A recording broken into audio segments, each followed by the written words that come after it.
Actually, Pag as wala I po said yan, earlier, excuse hindi me, po excuse siya me. po No, pwede. excuse Ma'am, me. excuse me No, kasi... no, excuse me, Attorney I'm Roque. sorry, I will madam. cite you in contempt. And if you disrespect the chairperson, we'll be compelled to cite you in contempt. I understand and I apologize. Mo naman sabayan siya, nagsasalita. Nagkainitan si Senator Hontiveros at Attorney Roque sa gitna ng mainit na Senate hearing ukol sa pugo. Hindi na nga nakapagpigil si Senator Gatchalian at pinaalalahanan si Attorney Roque na maging respectful at binalaan itong ipapasight in contempt. Sige po. So those are my questions. No, sorry. So just to continue, Attorney Roque, so even after the testimonies of Chair Tenco and Attorney Fernandez, minimaintain nyo pa rin po ba na hindi kayo lawyer ng Lucky South 99 o kahit anong POGO for that matter? I confirm that 100%. And the reason po is, dala-dala ko po ngayon ng mga dokumento. Alam niyo po, ang attorney-client relations, kinakailangan po yan magkasundo ang partido because it is the highest fiduciary relationship. Kaya nga po yung tinatawag na attorney-client privilege, miski dito po sa Kongreso, hindi nyo mapapakontep kapag na-invoke yung attorney-client privilege. At sa totoo lang Within po, certain limitations, of course. at sa totoo lang po, sana kinuha po ako ng Lucky Star na abogado. Bakit po? Dahil yung raid sa PORAC, unconstitutional po yan. Nag-raid po sila, kumuha sila ng warrant of arrest galing sa Bulacan judge outside of jurisdiction. Excuse me, sige. Well, Hindi natin ano na ini-investiga yung raid. We are investigating Yes, the ma'am, but I'm POGO. just saying So, kasi- please just make your Yeah, answer mabilis to lang this po. short. Kasi it Yes. was actually just a yes or no Ma'am, question. but ma'am, let us be fair because you have been insinuating I am a lawyer for Lucky South. That is why... Excuse me, the chair has not been insinuating anything. The chair and the members of the committee have been asking questions based on the testimonies, sworn testimonies of PAGCOR Chair Tenco, Attorney Fernandez of PAGCOR, and other resource persons. So the resource person will not impute any insinuation to the chair. Will please just answer the questions. The chair has given the resource person Okay, Your Honor, leeway then, to answer in the the question. interest So of please answer fairness, properly. may I be allowed to dispute then the statement of the prior resource persons? We will get to that in the Okay, course so of the the question questioning again, of the Madam Chair, is...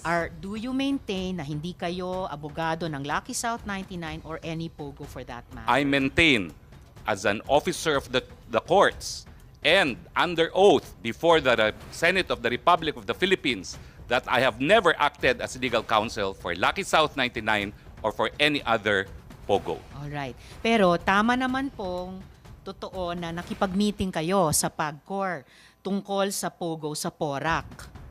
Yes or no Totoo lang po yun, nakipag-meeting Okay. ako, but as I said, ang aking kasama po ay kakilala ko bilang Whirlwind Corporate Secretary and I have documents in my possession which I would like to submit now to the Senate. Yes, Kasi iba please po do yung that. usap-usapan Thank you. lang, iba kapag notaryadong dokumento. Okay. And definitely, yung pagtestimonya ng ibang mga resource persons ay hindi rin lamang usap-usapan at may mga sinasubmit ding dokumento. Otherwise, the committee would not bother inviting them again and again to Madam, the hearings. Excuse me. I just like to ask the next question.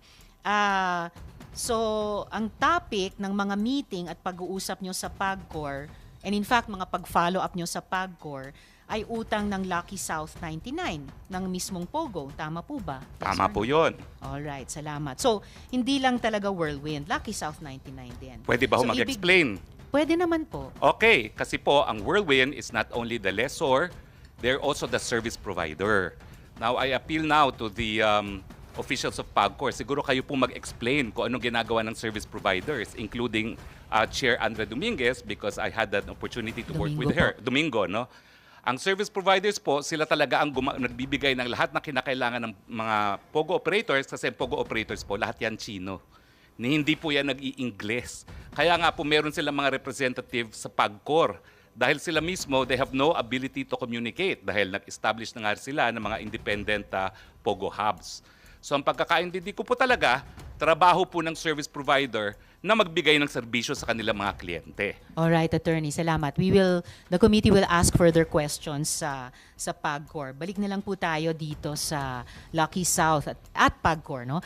Ang sabi po nyo, you did not authorize the use of your name in the organizational chart. That was submitted as an official attachment by Lucky South 99 to PAGCOR. Totoo So, kasalanan po yan ni Cassie Linong, tama ba? Hindi po. Kasalanan Hindi. po yan ng kung sinong gumawa.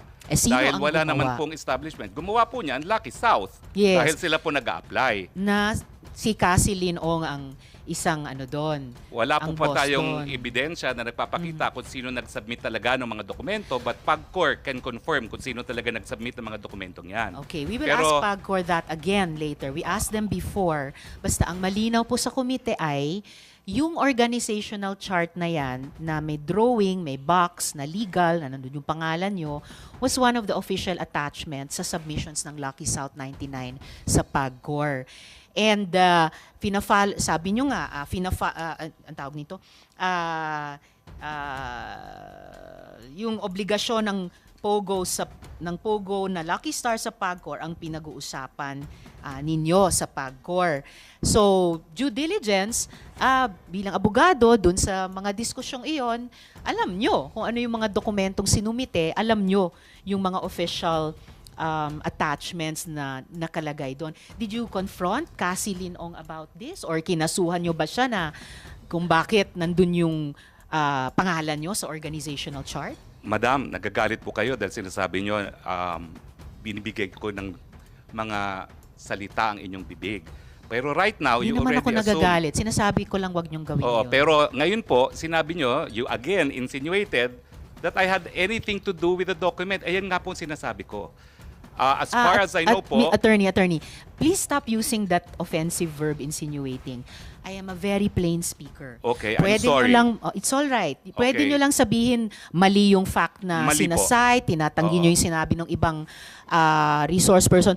4 na taon na pong itong investigasyon. Halos wala na pong nag-insinuate kasi dire-diretso na pong mag-usap. Okay, so please tell the committee, kinonfront nyo ba si Cassie Linong or kinasuhan nyo ba siya? Bakit nandyan yung pangalan nyo sa organization? Well, unang-una po, nalaman ko lang na nandun ang aking pangalan nung nag-hearing po last time dito na sinabi ni Chairman Altenco.